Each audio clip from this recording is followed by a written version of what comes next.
அரியலூர் மாவட்டத்தில் நிலவாழ் பறவைகள் கணக்கெடுக்கும் பணி அண்மையில் நடைபெற்றது. மாவட்ட வன அலுவலர் இளங்கோவன் தலைமையில் வனத்துறை அலுவலர்கள், திருச்சி பிஷப் கீப்பர் கல்லூரி பேராசிரியர்கள் மற்றும் மாணவர்கள், பறவைகள் ஆர்வலர் என ஏராளமானோர் இந்த கணக்கெடுப்பில் கலந்து கொண்டனர். இக்கணக்கெடுக்கும் பணி குறித்து மாவட்ட வனத்துறை அலுவலர் இளங்கோவன் கூறும்போது, அரியலூர் மாவட்டத்தில் 2026ஆம் ஆண்டுக்கான நிலவாழ் பறவைகள் கணக்கெடுக்கும்படி காப்புக்காடு, பொது இடம், மைனிங் நடைபெற்ற இடம் மற்றும் பல்வேறு இடங்களில் பறவைகள் கணக்கெடுப்பு நடைபெற்றது. இந்த தரைவாழ் பறவைகள் கணக்கெடுப்பு பணியானது ஆண்டுதோறும் நடைபெற்றதை விட இந்த ஆண்டு அதிக அளவு பறவைகள் காணப்பட்டது. கடந்த ஆண்டு சுமார் 7000த்துக்கு குறைவான பறவைகள் தான் இருந்தது. இந்த ஆண்டு சுமார் 9000த்துக்கும் மேற்பட்ட பறவைகள் கணக்கெடுக்கப்பட்டது. சுமார் 47 வகையான பறவை இனங்கள் கணக்கில் கொண்டு வரப்பட்டது. அவை தவிர இங்கே ரேர் ஸ்பீசின்னு சொல்லக்கூடிய அரிய வகை பறவைகள் சாம்பல் வயிற்று குயில், சிற்றலார் மற்றும் சாம்பல் கரிசான் என்ற பறவைகள் ரொம்ப அரிதான பறவைகள் இங்கே காணப்பட்டது. அரியலூர் மாவட்டம் பொய்யாதநல்லூர் கிராமத்தில் வேளாண்மை துறை சார்பில் இயற்கை வேளாண் குறித்த கருத்தரங்கம் நடைபெற்றது.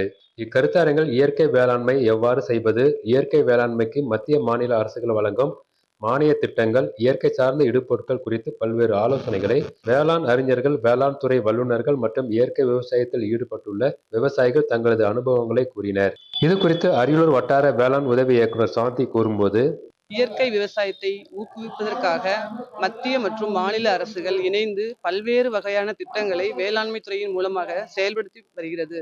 இதனை குறித்து விழிப்புணர்வு ஏற்படுத்துவதற்காக இன்று உயிர்ம வேளாண்மை விழிப்புணர்வு மற்றும் கண்காட்சி கூட்டம் நடந்து கொண்டிருக்கிறது.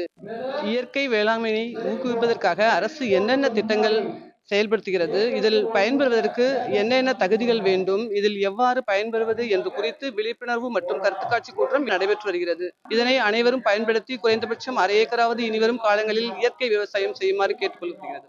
அரியலூர் மாவட்டத்தில் விவசாயம் சார்ந்த தொழிலாகவும் தனது வாழ்வாதாரத்திற்காகவும் கால்நடை வளர்ப்பை பெரும்பாலான மக்கள் மேற்கொண்டு வருகின்றனர். இதற்காக மத்திய மாநில அரசுகள் மூலம் பல்வேறு திட்டங்கள் செயல்படுத்தப்பட்டு வருகிறது. இந்நிலையில் அரியலூர் மாவட்ட கால்நடை மற்றும் பராமரிப்புத்துறை சார்பில் கால்நடை வளர்ப்பில் இரட்டிப்பு லாபம் பெறும் வகையில் புதிய மற்றும் நவீன தொழில்நுட்பம் குறித்த பயிற்சி முகாம் மண்டல இணை இயக்குனர் ராமலிங்கம் தலைமையில் நடைபெற்றது. கால்நடைகளை எவ்வாறு நோய் தாக்குதல் இல்லாமல் வளர்ப்பது, கால்நடைகளுக்கான தீவன வளர்ப்பு, கால்நடைகளுக்கான கோடை மற்றும் பனிக்காலங்களில் வரக்கூடிய நோய்களை கட்டுப்படுத்துவதற்கான தடுப்பூசிகள் ஆகியவை குறித்து விவசாயிகளுக்கு விழிப்புணர்வு ஏற்படுத்தப்பட்டது. மேலும் பயிற்சி முகாமில் கலந்து கொண்ட விவசாயிகளுக்கு தீவன புல் விதைகள், மண்புழு உரம் உள்ளிட்ட கால்நடைகளுக்கான இடுபொருட்கள் வழங்கப்பட்டது. பயிற்சி முகாமில் கால்நடை பராமரிப்பு துறை உயர் அதிகாரிகள், கால்நடை உதவி மருத்துவர்கள், உதவியாளர்கள், விவசாயிகள் என ஏராளமானோர் கலந்து கொண்டனர்.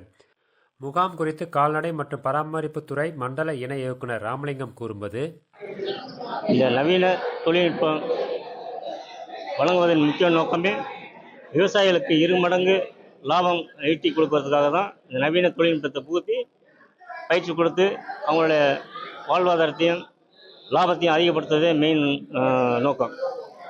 அது ஒரு வட்டாரத்துக்கு ஒரு பயிற்சி வீதம் நம்ம 6 வட்டாரத்துக்கும் சேர்ந்து மொத்தம் 6 பயிற்சி நடக்குது. மொத்தம் 650 பயனாளிகளுக்கு இந்த பயிற்சி வழங்கப்படுகிறது. முகாம் வச்சிருக்கிறாங்க. ஆடு மாடு அனைத்தும் வச்சிருக்கிறோம். இங்கே வந்ததுனால எனக்கு நிறைய பயனுள்ளதை அனுபவிச்சிருக்கிறேன்.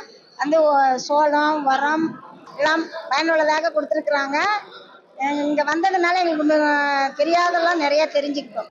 தமிழ்நாடு அரசு போக்குவரத்து கழகத்தில் பல்வேறு நிலைகளில் பணியில் இருந்தபோது உயிரிழந்த நடத்துனர், ஓட்டுநர் மற்றும் தொழில்நுட்ப பணியாளர்களின் வாரிசுதாரர்களுக்கு கருணை அடிப்படையில் பணி நியமன ஆணை வழங்கப்பட்டு வருகிறது. இதன் கீழ் அரியலூர் போக்குவரத்து கழக பணிமனையில் அண்மையில் நடைபெற்ற நிகழ்ச்சியில் கும்பகோணம் கோட்ட போக்குவரத்து கழகத்தில் பணியின் போது உயிரிழந்த 127 வாரிசுதாரர்களுக்கு கருணை பணி நியமன ஆணைகளை போக்குவரத்து மற்றும் மின்சாரத்துறை அமைச்சர் சிவசங்கர் வழங்கினார். அரியலூர் மாவட்டத்தில் உள்ள பேரூராட்சியில் உள்ள மக்களுக்கு சுத்தமான சுகாதாரமான குடிநீரை வீடுகள் வழங்கும் வகையில் மத்திய அரசின் அம்ருத் 2.0 திட்டத்தின் கீழ் வரதராஜன்பேட்டை பேரூராட்சியில் 8,72,00,000 மதிப்பீட்டிலும், உடையார்பாளையம் பேரூராட்சியில் 11.84 கோடி மதிப்பில் அமைக்கப்பட்ட குடிநீர் மேம்பாட்டு பணியினை பொதுமக்களின் பயன்பாட்டிற்கு போக்குவரத்து மற்றும் மின்சாரத்துறை அமைச்சர் எஸ். சிவசங்கர் அண்மையில் திறந்து வைத்தார். அரியலூர் செய்தியாளர் ராம்குமார்.